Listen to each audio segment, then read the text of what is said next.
سلام، واش راكم؟ ان شاء الله تكونوا بخير وعلى خير. معكم نساء.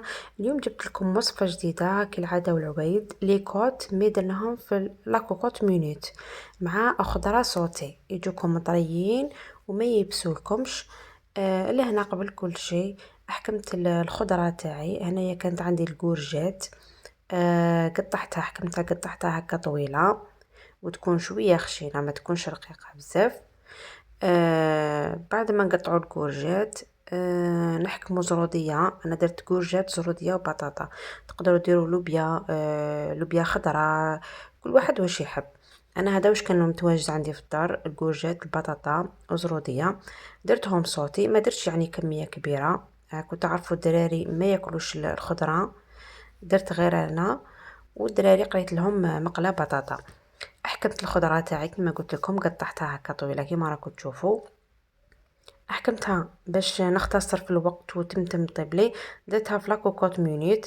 درت لها الملح، شويه فلفل كحل، وربع كاس تاع قل من نص تاع ماء.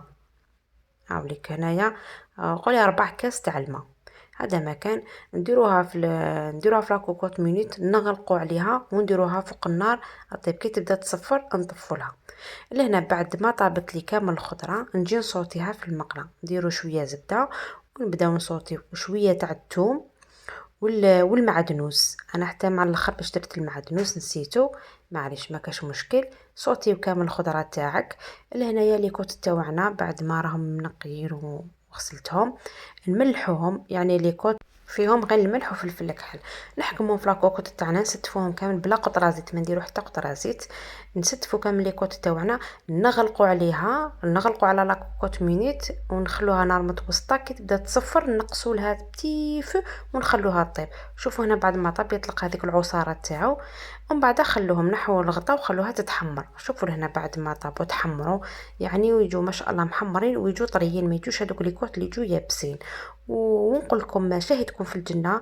ما تنسونيش بالجيم، ابوني في لاباج وفعلوا الجرس باش يلحقكم من جديد. في الملتقى ان شاء الله مع وصفات اخرى. باي باي.